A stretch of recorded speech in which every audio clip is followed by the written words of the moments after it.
Hello students, welcome to personal tutor. मैं हूँ संयोगिता और हम डिस्कस कर रहे हैं fractions and decimals. Fractions and decimals में हमने एग्जाम्पल नंबर 2 तक सॉल्व कर लिया था। आज हम डिस्कस करने वाले हैं एग्जाम्पल नंबर 3। तो चलिए स्टार्ट करते हैं विद एग्जाम्पल नंबर 3। तो यहाँ पर जो क्वेश्चन है वो हम लिख रहे हैं, Samira purchased 3 whole 1/2 kg apples and 4 whole 3/4 kg oranges. What is the total weight? What is the total weight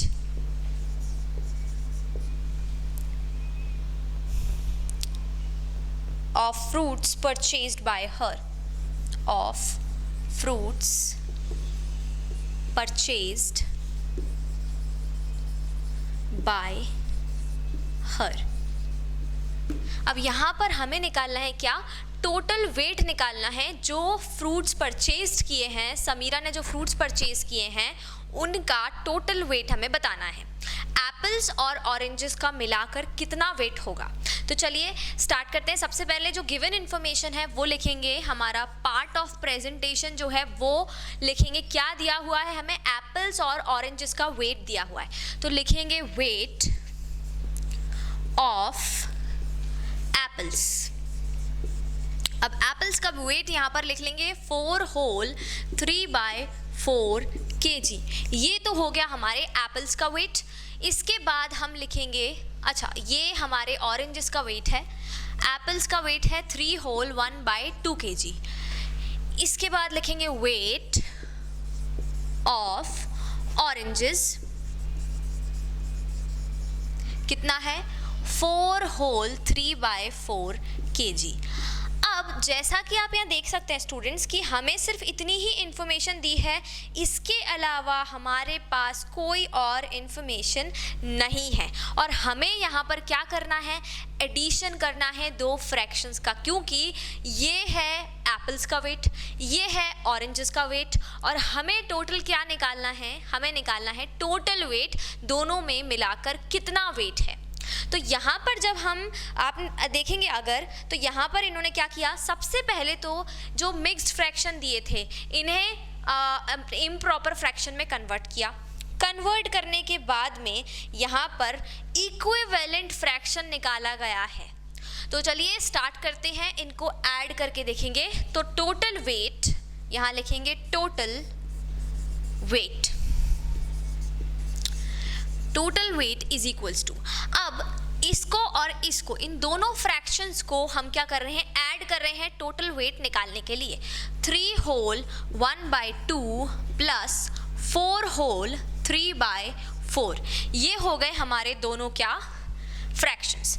अब इन्हें कन्वर्ट करेंगे सबसे पहले। तो कन्वर्ट कैसे करते हैं? यहाँ पर कन्वर्ट कर लेते हैं 3 whole 1/2, ये एक मिक्स्ड फ्रैक्शन है। इसे कन्वर्ट करने के लिए हमें मल्टीप्लिकेशन करना होता है इन दोनों का, होल नंबर का और डिनोमिनेटर का, और जो भी मल्टीप्लिकेशन का हमारा आंसर होता है उसमें हम ऐड कर देते हैं न्यूमरेटर को। तो ये हो गया 3 2s 6, एंड इसमें ऐड कर देंगे 1 को, 3 2s 6 प्लस 1 दैट इज 7। तो हमारे पास न्यूमरेटर आ जाएगा 7/2। ये हमारा न्यूमरेटर हो गया 7, और डिनोमिनेटर जो है वो एज इट इज रहता है 2 रहता है। तो यहाँ हमने मिक्स्ड फ्रैक्शन को किस में कन्वर्ट कर लिया? इम्प्रॉपर फ्रैक्शन में। अब प्लस है तो प्लस लगाएंगे, और इसके बाद इस फ्रैक्शन को भी हम इम्प्रॉपर फ्रैक्शन में सबसे पहले कन्वर्ट करेंगे। तो 4 4s 16, इनका मल्टीप्लाई हुआ, और 16 में ऐड क्या कर दिया हमने? 3 को ऐड कर दिया। 16 + 3 हो गया 19। तो यहाँ पर हमारा आंसर हो गया 19/4। ये देखिए 4 डिनोमिनेटर में था तो एज इट इज लिखेंगे, जो हमारा आंसर आया वो हमारा न्यूमरेटर है। 19 हमारा न्यूमरेटर आ गया है। अब यहाँ पर ये दोनों फ्रैक्शन हमें कैसे मिल गए हैं? इम्प्रॉपर मिल गए हैं। इनको हमें ऐड करना है। इनको ऐड कैसे करेंगे? जब तक हमारे पास डिनोमिनेटर जो हैं वो सेम नहीं आ जाते तब तक इनका एडिशन पॉसिबल नहीं है।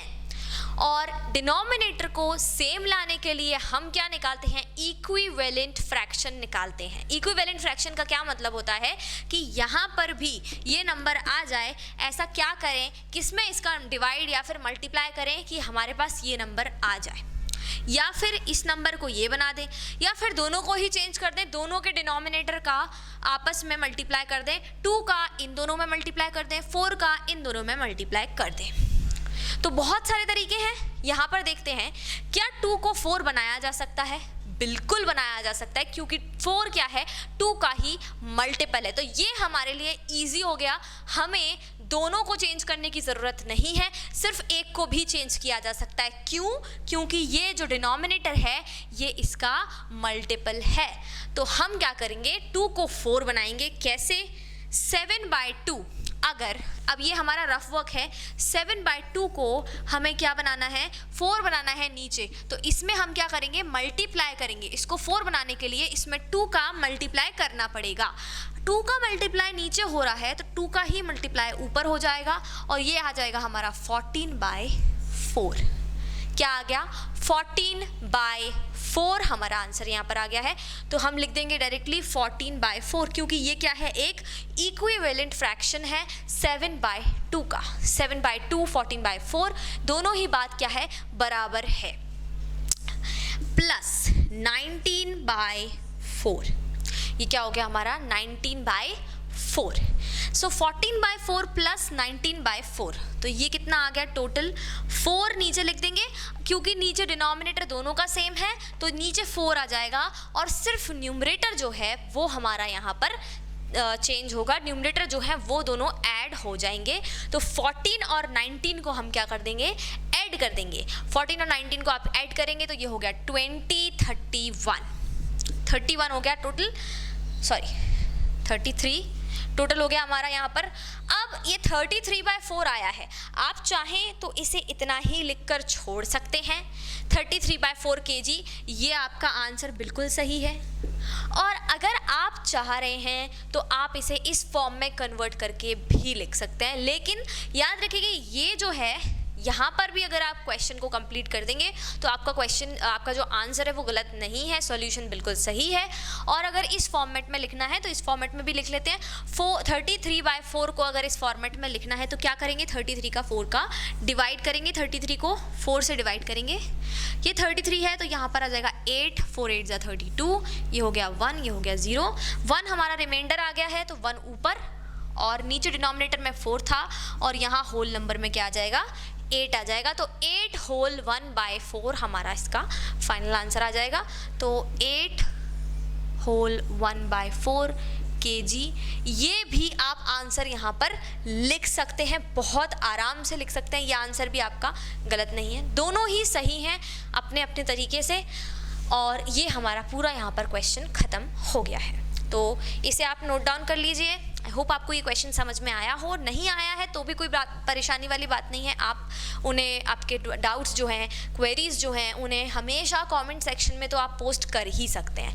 तो जो भी समझ में नहीं आया है उसे आप कमेंट्स में बस लिख दीजिए और पोस्ट कर दीजिए।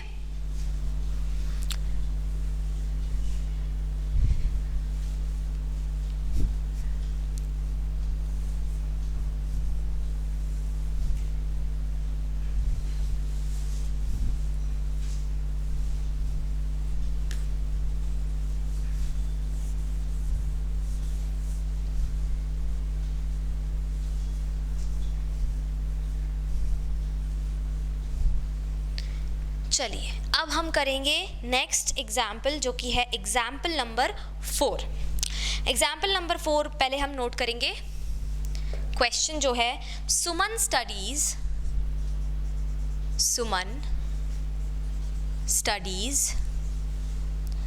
5 whole 2/3 for 5 whole 2/3 hours daily. She devotes she devotes 2 whole 4 by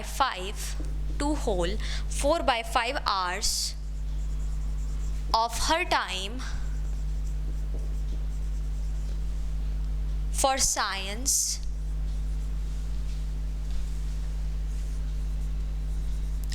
and mathematics.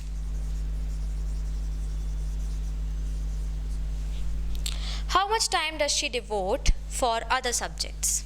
How much time does she devotes for other subjects?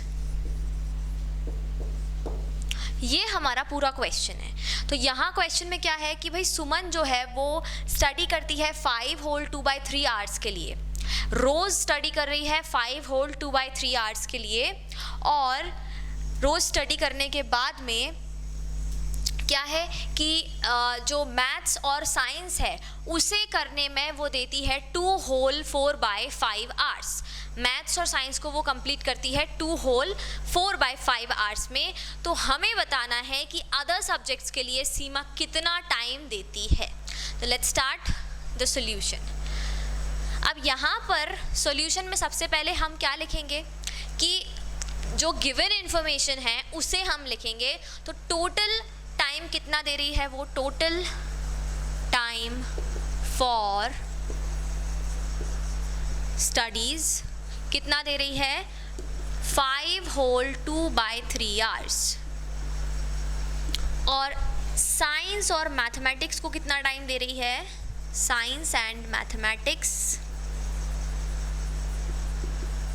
कितना टाइम दे रही है, 2 होल 4 by 5 आवर्स। ये है साइंस और मैथमेटिक्स का टाइम। ये टोटल टाइम है, ये साइंस और मैथमेटिक्स का टाइम है। हमें निकालना है बाकी सब्जेक्ट्स के लिए वो कितना टाइम निकालती है। तो क्या करेंगे, अगर मैं आपसे कहूँ कि आप रोज़ 5 आवर्स पढ़ते हैं, 5 में से 2 आवर्स आप मैथ्स या फिर साइंस, मैथमेटिक्स या फिर साइंस पढ़ रहे हैं, 5 में से 2 आवर्स आप दूसरे सब्जेक्ट्स मैथ्स और साइंस पढ़ रहे हैं, दूसरे सब्जेक्ट्स के लिए आपके पास कितना टाइम बचा। तो आप क्या करेंगे, आपका जो टोटल टाइम है उसमें से आप मैथ्स और साइंस का टाइम जो है उसको लेस कर देंगे, तो आपका जो आएगा वो क्या होगा, बाकी सब्जेक्ट्स का टाइम होगा।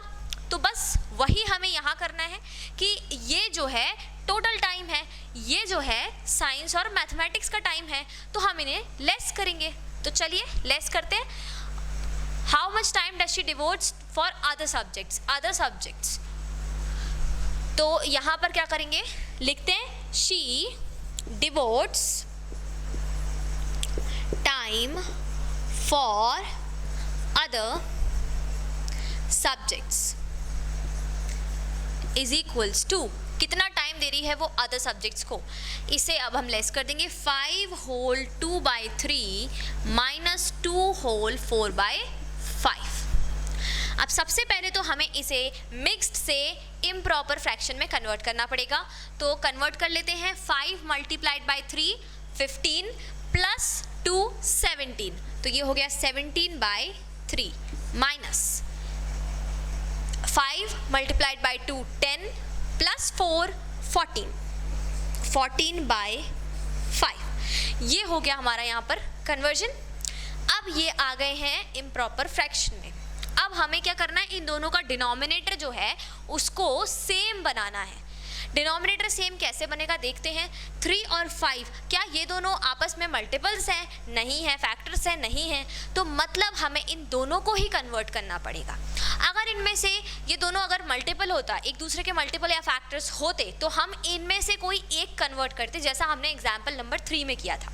लेकिन ये थोड़ा सा अलग है, यहाँ पर ये दोनों ही ना तो मल्टीपल है ना फैक्टर्स है, तो हम क्या करेंगे, अब दोनों को कन्वर्ट कर लेंगे। दोनों को कन्वर्ट करने के लिए यहाँ पर कन्वर्जन कर रही हूँ मैं, दोनों को कन्वर्ट करने के लिए 17/3 जो है 17/3, इसमें हम इसके डिनोमिनेटर का मल्टीप्लाई कर देंगे, न्यूमरेटर और डिनोमिनेटर दोनों में।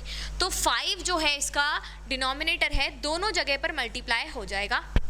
और 14/5 को कन्वर्ट करने के लिए 14/5 को कन्वर्ट करने के लिए हम इसके डिनोमिनेटर का दोनों जगह मल्टीप्लाई कर देंगे 3/3। चलिए 17 मल्टीप्लाइड बाय 5 कितना हो जाएगा, ये 5 7 ज़ा 35, 5 ज़ा 5 और 3 85, डिवाइडेड बाय ये कितना हो जाएगा 15, और यहाँ आ जाएगा 14 3 ज़ा 42, और डिवाइडेड बाय ये कितना हो जाएगा 15। तो ये आ गया 85 बाय 15, ये आ गया 42 बाय 15। 85 bye 15, 42 bye 15। अब दोनों के न्यूमरेटर कैसे और डिनोमिनेटर कैसे हो गए हैं, सेम हो गए हैं। अब इन्हें लेस करना हमारे लिए आसान है, इजी है। तो चलिए इनके इक्विवेलेंट जो भी फ्रैक्शंस आए हैं उनको लिख लेंगे। 85 बाय 15 माइनस 42 बाय 15, ये आ गए इक्विवेलेंट फ्रैक्शंस। अब 15 नीचे लिखेंगे और सिर्फ न्यूमरेटर्स को माइनस करना है। 85 माइनस 42, तो ये कितना आ जाएगा, 85 में से 42 माइनस करेंगे तो हमारे पास बचेगा 43 बाय 15। अब यहाँ पर अगर आप देखेंगे तो 43 बाय 15 आवर्स आपका यहाँ पर आ गया है। अब 43 बाय 15 आवर्स आप इतना भी लिख सकते हैं, और चाहे तो जैसा इन लोगों ने किया है यहाँ पर आपके एग्जाम्पल में जैसा हुआ है कि भाई ये दोनों को क्या किया, मिक्स्ड फ्रैक्शन में कन्वर्ट कर दिया, तो ये भी आप कर सकते हैं। 43 बाय 15 ये हो जाएगा 15 2 ज़ा 30, तो ये आ जाएगा यहाँ पर 13, तो ये हो गया 15 2 13, 2 whole 13 by 15, 2 whole 13 by 15 hours. ऐसा भी कर सकते हैं, ऐसा भी लिख सकते हैं, कोई दिक्कत नहीं है, कोई परेशानी नहीं है। ऐसा लिखने में भी ये भी आपका आंसर है, ये भी आपका आंसर है, दोनों ही आपके सही आंसर्स हैं। तो जैसे आपको इजी लग रहा है आप करिए। और ये क्वेश्चन भी आई होप आपको अच्छे से समझ में आया होगा। हमने इसमें सब्ट्रैक्शन किया है, इसके पहले वाले में हमने एडिशन किया था। यहाँ पर हमारे एग्जाम्पल्स सारे ख़त्म हो रहे हैं। कोई भी डाउट्स हैं अगर एग्जाम्पल्स में तो आप ज़रूर हमें कमेंट्स में बताइए। मिलते हैं नेक्स्ट वीडियो में इस नई एक्सरसाइज के साथ में। तब तक के लिए thank you and goodbye students.